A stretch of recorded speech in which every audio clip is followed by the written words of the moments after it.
آئیے سنتے ہیں رابعہ شاہد کا افسانچہ، عنوان ہے کام والی۔ اس کے شوہر کو کوئی بھی کام والی پسند نہ آتی تھی۔ آخر آپ چاہتے کیا ہیں؟ آج وہ تنگ آ کر پوچھ بیٹھی تھی۔ کوئی ڈھنگ کی ملازمہ رکھو بھائی، وہ بولا۔ کچھ دن بعد نئی کام والی کے ساتھ اٹکھیلیاں کرتے خادم کو دیکھ کر معلوم ہوا کہ آخر وہ چاہتا کیا تھا۔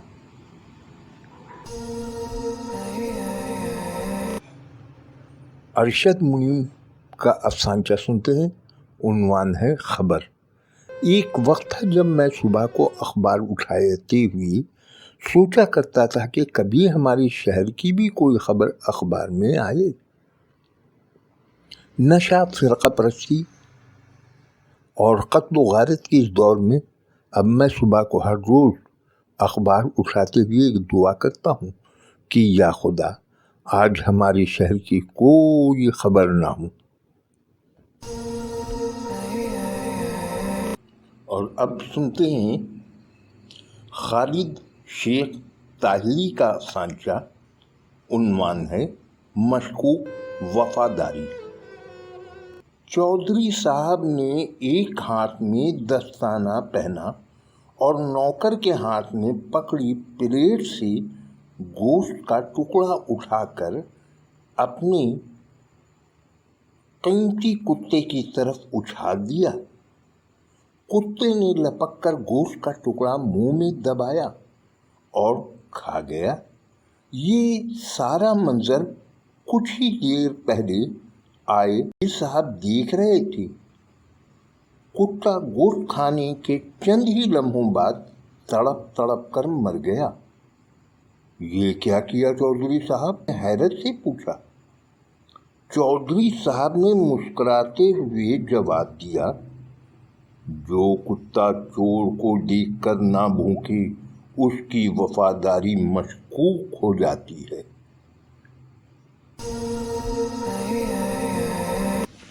اب ہم سنتے ہیں عباس خان کا افسانچہ حاصل۔ وہ بہت خوبصورت ہے، کمال ہے۔ اس 70 سالہ سفید بالوں اور جھریوں بھرے چہرے والے کو آپ خوبصورت خیال کرتے ہیں؟ چہرے کو ذرا غور سے دیکھیں۔ دیکھ لیا ہے، یہ کیا ہے؟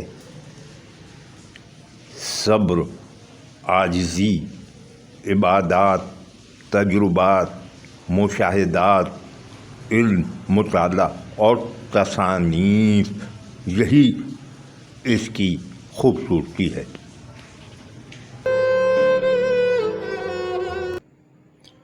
افسانچہ اردو ادب کی ایک ایسی خاص صنف سخن ہے جسے نظر انداز کیا گیا۔ منٹو نے جس انداز میں اسے پیش کیا اسے بھلا دیا گیا اور اس پر مطلق توجہ نہ دی گئی۔ اس کی ترویج میں ہمارا ساتھ دیں اور دوستوں کو راغب کریں کہ وہ سبسکرائب کریں۔ سبسکرائب کرنے کے بعد گھنٹی کا بٹن دبا کر آل پر کلک کریں تاکہ آپ کو افسانچہ اپلوڈ ہوتے ہی خبر مل جایا کرے۔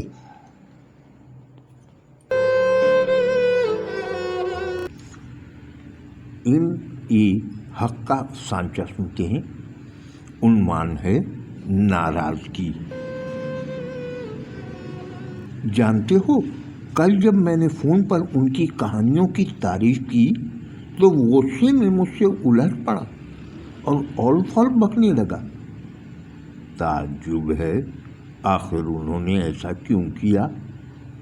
دراصل میں نے 27 افسانوں پر مشتمل ان کے مجموعے کی صرف 3 کہانیوں کو اب اپنی پسندیدگی کا مظہر قرار دیا تھا۔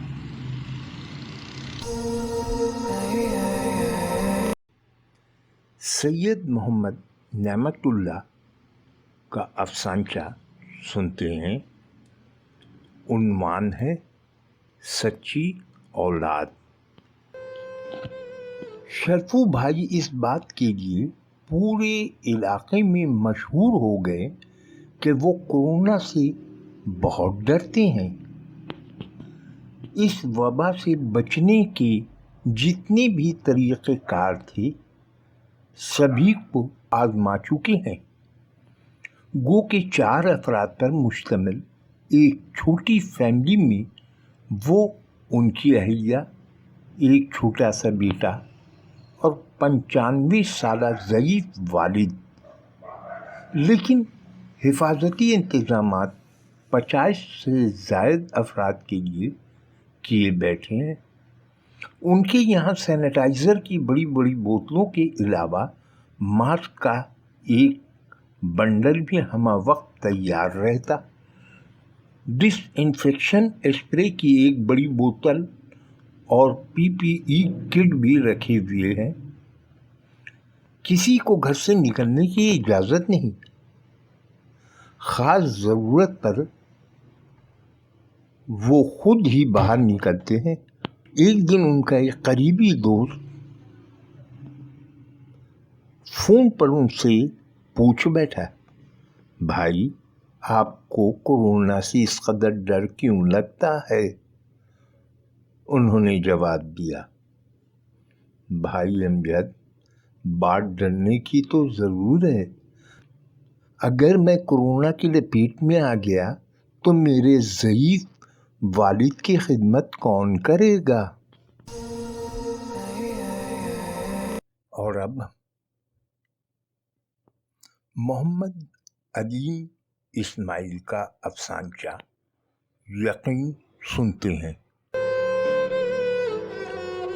ٹی وی پر یہ خبر دیکھ کر ہلکو بہت خوش ہوا کہ حکومت کورونا وائرس کی تیسری لہر سے بچنے کے لیے حفاظتی تیاریاں کر رہی ہے۔ ٹی وی رپورٹر نے یہ خبر اس طرح پیش کی کہ پہلی اور دوسری لہر میں بد انتظامیوں کا شکوہ اس کے ذہن سے جاتا رہا۔ ہلکو کو پورا یقین ہو گیا کہ کورونا وائرس کی تیسری لہر اب اسے چھو بھی نہیں پائے گی، اور ایسا ہی ہوا کہ دوسری لہر سے وہ مر چکا تھا۔ آئیے خوشبو بلوچ کا تحریر کردہ سندھی افسانچہ غیرت سنتے ہیں۔ اسے اردو کے قالب میں جناب پروفیسر آکاش مغل نے ڈھالا ہے، تو آئیے سنتے ہیں غیرت۔ دیہاتی ماحول کے باعث سب نور کے تڑکے بیدار ہونے کے عادی تھے۔ مرغ سحر کی پہلی بانگ کے ساتھ جنت کی آنکھ کھل جاتی۔ ویسے تو اکثر حالت اضطراب میں اسے رات کو نیند کا محض جھونکا سا ہی آتا۔ کبھی کبھار صبح سویرے فرحت انگیز پروائی کے زیر اثر اس کی آنکھ لگ جاتی تھی، لیکن برسوں سے مرغے کی پہلی ہی اذان کے ساتھ جاگنا، مویشیوں کو گھاس پانی دینے سے فارغ ہو کر وہ کھیتوں کا رخ کرنے کی عادی تھی، اور یہی اوصاف وہ اپنی بیٹی حلیمہ میں دیکھنے کی خواہاں تھی۔ آج بھی نیند سے بیدار ہوتے ہی اس نے کلمہ پڑھ کر برابر والی چارپائی پر گہری نیند سوئی حلیمہ کو جگانے کا قصد کیا۔ دفتن نہ جانے کیوں ذہن کے دریچوں کے در وا ہوئے، اور ان سے گزشتہ زندگی کے غم و اندوہ کی